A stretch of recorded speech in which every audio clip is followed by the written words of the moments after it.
నమస్తే సార్. నమస్కారం నాయనా తారక్. మిమ్మల్ని చూస్తే మీరు నమస్కారం పెడుతుంటే నమస్కారం పెడుతున్నట్టు ఉంటుంది సార్. నా మీద మీకున్న ప్రేమ అది. నాకే కాదు సార్, తెలుగు చిన్నప్పటి నుంచి చూస్తున్నావు కదా నేను అవునవును సినిమాలో. చిన్నప్పటి నుంచి మీరు చూస్తున్నారులే చెప్తున్నా. మేము చిన్నప్పటి నుంచి చూస్తున్నాం, మా తల్లిదండ్రులు కూడా చిన్నప్పటి నుంచి అంటే బాగోదు కానీ యుక్త వయసు నుంచి చూస్తున్నాం. అంటే కాలేజ్ డేస్ నుంచి నేనే. మంచి అదృష్టం, ఏదో భగవంతుడు ఇంకా పనిచేసే అవకాశం ఇచ్చాడు దేవుడు ఇలాంటి మంచి కథలతో. సార్ ఇప్పుడు యాక్టర్ అనేవాడు ఎక్కువ కాలం ఉండడానికి మేము వేసే క్యారెక్టర్స్ ఇంపార్టెంట్ అనేది నేను ఎప్పుడు నమ్మిన సత్యం. నేను అన్ని చోట్ల చెప్పేది కూడా అది. పెట్టనమ్మ ఎలాగూ పెట్టలేదు, పెట్టి అమ్మకేం వచ్చింది అని అంటాడు ఎవడో. అలాగా మనం సరిగ్గా చేయలేదు అనుకోండి.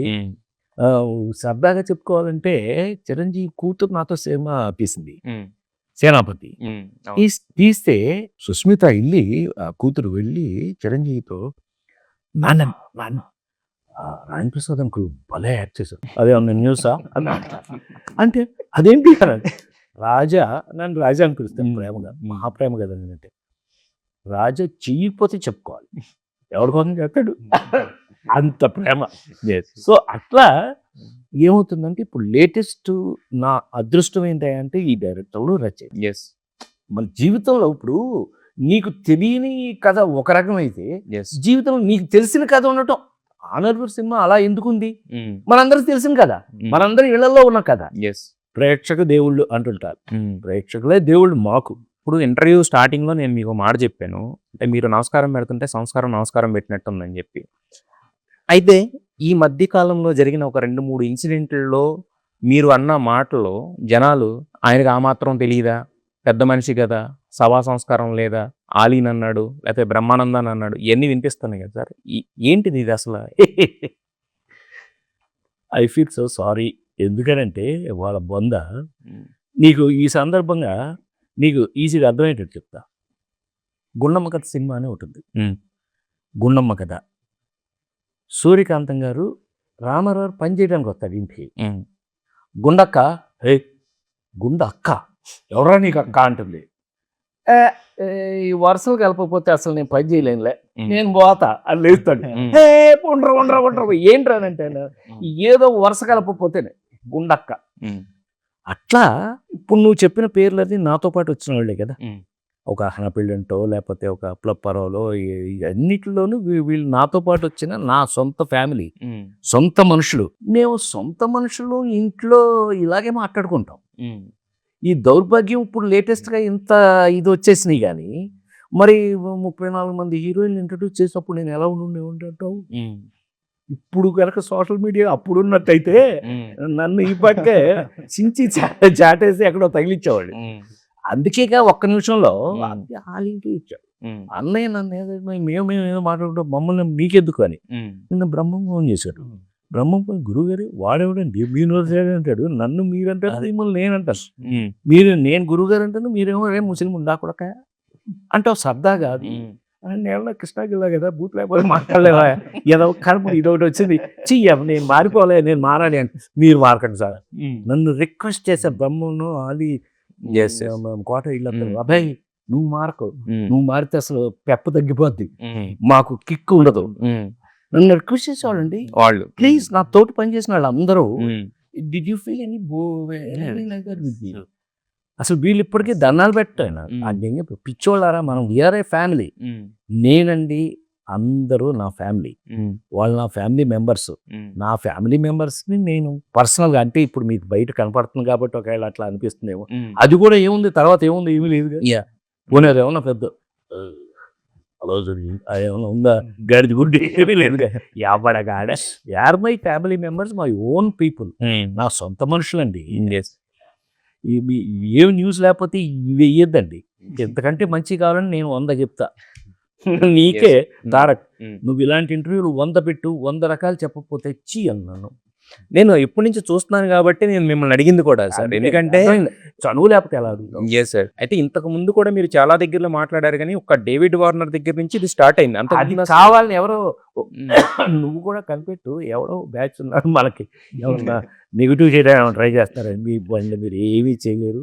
నేను క్యారెక్టర్లో నా పనిని నేను బాగా చేస్తున్నంత కాలం ఎవరు మన్ని ఏమీ చేయలేస్తారా? ఎస్ సార్, నువ్వు అద్భుతంగా నువ్వు ఇంటర్వ్యూ చేయి, బ్రహ్మాండంగా నేను చెప్తాను. Yes sir, take it. Yes. ఇంకొక లాస్ట్ దీనికి ఒక చిన్న ఎక్స్టెన్షన్ సార్. అంటే మీరు ఇంతకుముందు చాలా సభలు అటెండ్ అయ్యారు, ఎప్పుడూ లేదు ఏంటి ఇప్పుడు అంటే ఈ మధ్య కాలంలో అంటే ఈ లైవ్ అనేది మీకు అసలు మైండ్లో కూడా ఉన్నట్లు, అంటే ఇది వరకు ఎప్పుడంటే జనరల్గా రికార్డ్ చేసుకునేవాళ్ళు, దాంట్లో ఎడిట్ చేసి వేసేవాళ్ళు. అవును, ఇప్పుడు ఈ లైవ్ అనేది రావడం వల్ల ఏంటి మాకు రాజేంద్ర ప్రసాద్ గారు అట్లా ఇలా కూడా కాదు అబ్బాయి. చేశారు. ఇప్పుడు నేను నీకు నువ్వు అన్నావు కాబట్టి నీకే చెప్తున్నా. ఉమ్, ఈ ఈ సభలో ఉమ్, నేను మాట్లాడింది మొత్తం లైవ్ లో చూడు. ఉమ్, ఇది నీకు ఏమైనా కనిపిస్తుంది అసలు? ఉమ్, చిన్న ఎగ్జాంపుల్ చెప్తా, ఉమ్, చెప్పాలి కాబట్టి చెప్పు. ఉమ్. తిరుమలలో నేను ఎలా ఉంటాను నీకు ఐడియా ఉండి, తిరుమల కొండ మీద కాటేజీ కట్టే స్వామివారి భిక్ష నాకు, ఉమ్, మిగతా ఎవరైనా కట్టారు లేదు నాకు తెలియదు. ఉమ్. నేను కూడా ఒక ఒక ఒక పెద్ద కాటేజ్ కట్టి దాన్ని అక్కడ నేను ఎలా ఉంటాను, ఉమ్, తిరుమల కొండ ఎక్కగానే అసలు కాళ్ళకు చెప్పులు ఉండవు, నాకు ఉమ్, ఉమ్, ఉండకూడదు. ఉమ్, అలా ఉండే నేను ఉమ్, తిరుపతి వెళ్ళి వచ్చిన తర్వాత ఎవరో ఒకటి పెట్టారు, నాకు పంపారు అబ్బాయి, ఎవరో నీ బట్టలు. ఉమ్, తిరుమలలో రాజేంద్ర ప్రసాద్ వింత ప్రవర్తన. ఉమ్, గౌతమ్ నాకైతే డౌట్ వచ్చింది, ఏంటి నేనేమన్నా ఇలా ఏమన్నా మెంటల్గా ఏమన్నా చేశానా ఉమ్, ఏది ఉమ్, అనుకుని ఆ ఇంటర్వ్యూ అంతా చూశాను అబ్బాయి. ఏమీ లేదు, ఉమ్, నేను వచ్చి మామూలుగా కెమెరా ముందు స్వామి స్వామి థ్యాంక్స్ చెప్పడానికి వస్తాను. ఏముంటుంది ఇక్కడ, నాకేముంటుంది పని. వస్తే ఒక అణువు, నేను అణువులుగా అణువు కన్నా అణువుని తిరుమల కొండ మీద నా వల్ల వీలైన సర్వీస్ ఏదైనా ఉంటే చేస్తాం. కాటేజీ కట్టాం కాబట్టి రోజు 5 సూట్లలో ఇంత వస్తుంది స్వామికి, రోజుకి ఇంత వస్తుంది అంటే కరెక్ట్గా ఉందా లేదా, మెయింటెనెన్స్ బాగుందా లేదా ఉమ్, అని చూసుకుంటూ వెళ్ళిపోవటం ఇదే అని. ఇంతే ఉంది దాది. నాకు కోపం వచ్చి వాడెవరికి ఫోన్, ఏమయ్యా అందులో వింత ప్రవర్తన ఎక్కడుందంటే, ఏమనుకోవద్దు గురువు గారు, టైట్లు అలా పెట్టకపోతే ఎవడో చూడరు. ఇప్పుడు ఇప్పుడు ఇందులో ఎవడో తప్పు చెప్పి obviously పెట్టిన వాళ్ళు అలా ఉంది పరిస్థితి. అందుకని నువ్వు వాళ్ళని జాలిపడి నవ్వుకుని వదిలేసి, వాడు ఏదో నా వల్ల మన వల్ల భోజనం చేశాడు వాడు, ఫోన్లే హ్యాపీ అనుకుని నువ్వు happy, come to the normal. అంటే అది ఎందుకంటే ఇప్పుడు Happy. మీరు ఉన్నప్పుడు అడిగితే ఏంటంటే బెస్ట్ అయిపోతుంది. బెస్ట్ క్లీన్ చేసావు, Yes, yes. క్లీన్ చేసావు, ఓ పని అయిపోయింది. అయితే మీకు అల్లు అర్జున్ గారి గురించి ఒక సపరేట్ ఇది ఉంటుంది, మీ ఇద్దరికి ఒక బాండింగ్ ఉంది ఎప్పుడు కూడా. ఇష్టం ఆ, అతనికి, నేనంటే ఇష్టం, ఆ. అతనైతే ఆ పుష్ప అప్పుడు రకరకాలుగా చెప్పారు కానీ, బట్ కాకపోతే ఏంటంటే ఆయన జీవితంలో ఆయన గురించి జరిగిన ఒక సంఘటన మీరు నాకు చెప్పినప్పుడు చాలా ఇంట్రెస్టింగ్ అనిపించింది. ఒక్కసారి అది ఆడియన్స్తో పంచుకుంటారు. అంటే వాట్ ఈజ్ జులై టైంలో చిరంజీవి గారు ఆయనకి ఏం చెప్పారు, ఆయన మీకేం చెప్పారు అని. అదేం లేదు, తను త్రివిక్రము యాక్చువల్గా నేను కాదు, జులాయి సినిమాలో నేను కాదు, ఎవరో ఇంకెవరో అనుకుంటే కనుక వాళ్ళు బేసిక్గా అనుకున్నది చెప్తున్నారు. హీరో యాక్ట్ చేసిన వాడు చేస్తే బాగుంటుంది.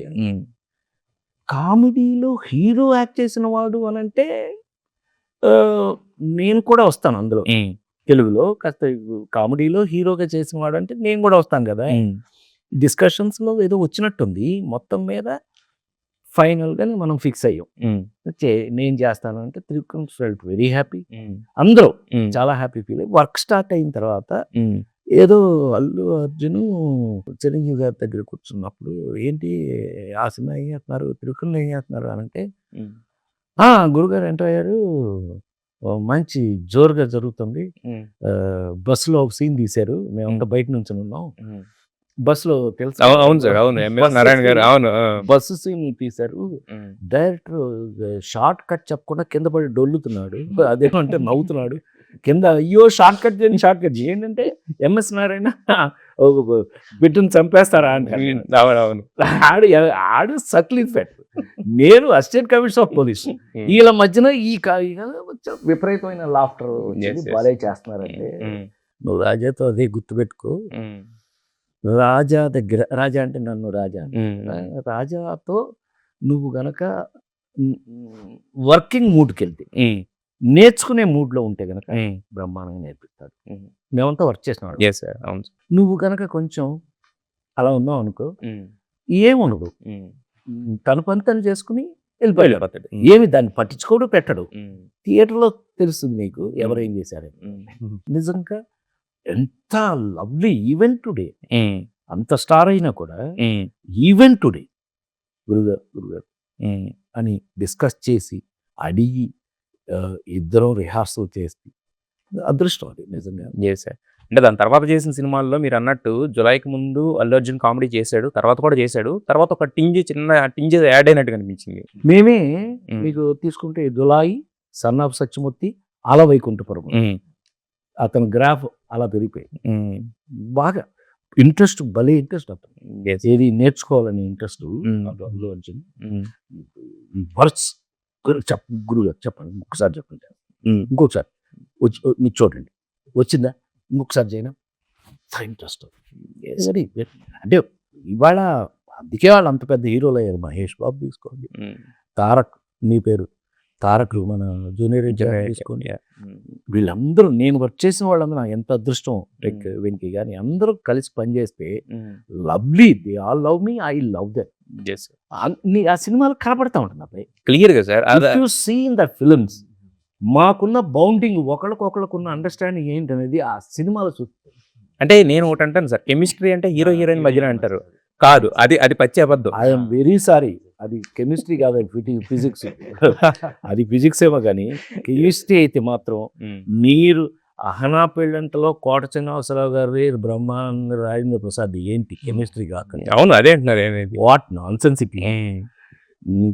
ఉట్టి కోడిని కళ్ళ ముందు కట్టుకుని కోడిని చూస్తూ ఉట్టన్నం తింటూ ఉంటే ఉంటుంది అని నేను చెప్తాను, ఆయన చేయటం నేను. దట్స్ ఇవాళకి మీకు పనికొచ్చిన అదే. ఎవరు చేసినా నేను కాదండి, అప్రాలు నేనేమి మీతో చెప్తున్నాను కాబట్టి, వీళ్ళందరూ పిల్లలు నా ముందు పెరిగారు కాబట్టి చెప్తున్నాను. మీతో ఎవరితోనైనా అంతే, ఆ వర్క్లో ఉన్న ఆ కోఆర్డినేషన్. ఈ సినిమా చూడండి మేము ఎలా పనిచేసాం తెలుస్తుంది. అండ్ మాకు ట్రైలర్ లోనే ఒక చిన్న హింట్ అయితే కనిపించింది. చూసావుగా. Yes, sir. అయితే ఈ మధ్య కాలంలో సార్ ఒక తరం అంటే మమ్మల్ని మేము చిన్నప్పటి నుంచి చూసి నవ్వి సెలబ్రేట్ చేసుకుని ఒక తరం అంతా వెళ్ళిపోతుంటే చాలా బాధగా అనిపిస్తుంది. రీసెంట్గా కోట శ్రీనివాసరావు గారు, ఇప్పుడు మీరు చెప్పిన వాళ్ళందరూ కూడా అంటే అంటే దీన్ని మీరు ఎలా చూస్తారు సార్? అంటే ఒక మీ ముందు అంటే వాడుతున్న దాన్ని మనం దాన్ని ఎలా చూడటం ఎందుకనంటే సందర్భం కాకపోయినా చూద్దాం. మొన్న మా అమ్మ నా కూతురు చనిపోయింది. మన చేతిలో ఏముంటుంది?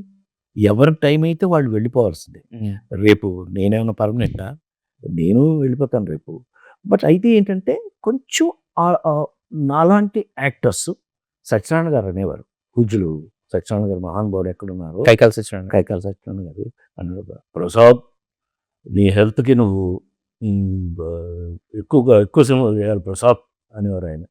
అంటే ఆయన నమ్మకం నాకెక్కడో, అంటే నేను ఆ హెల్త్ని అలా కాపాడుకుంటాను అని, డిసిప్లిన్గా ఉంటానని. మరి నేను పెరిగిన విధానం పెద్ద ఆయన దగ్గర, అందుకని యాక్టర్స్ కొంచెం చూసుకోవాలి, తప్పదు. అదే సార్, అంటే ఇప్పుడు మీకు వీళ్ళందరూ, ఇప్పుడు కోట గారు వీళ్ళందరూ మనసు విప్పి మాట్లాడుకుని అప్పటివన్నీ నెమరేసుకునే ఒక స్నేహితులు కదా. అంటే అలాంటి స్నేహం దూరం అయినప్పుడు అనేది నా ఉద్దేశం. స్నేహం కోట శ్రీనివాసరావు మామ. మన పెళ్ళంటి తర్వాత ఆయన నేను ఎప్పుడు మామగారు అని పిలిచాను, ఆయన ఎప్పుడు అబ్బాయి అల్లుడు అబ్బాయి. దాసనారాయణరావు గారు అండి, గ్రేట్ దాసనారాయణరావు గారు. అల్లుడు మామ అల్లుడు సినిమా చేసాం నేను, రైల్వే నేర్చు గారు, ఆయన శిష్యుడేగా రైల్వే నేర్చు. ఆయన నాకు సినిమా చేయండి, నేను ప్రొడ్యూస్ చేస్తాను, మీ ఇద్దరు చేయండి అని ఇస్తే మామ అల్లుడు అనే సినిమా ఆయన్నే మామగారు పెట్టి చేసాం. ఆ సినిమా తర్వాత ఆయన ఎంత హ్యాపీ అంటే జీవితంలో చివరి శ్వాస వరకు ఆయన ఎప్పుడు నన్ను అల్లుడు అని అల్లుడు గారు అని. అది పెద్దవాళ్ళ యొక్క ప్రేమ అట్లా ఉంటుంది.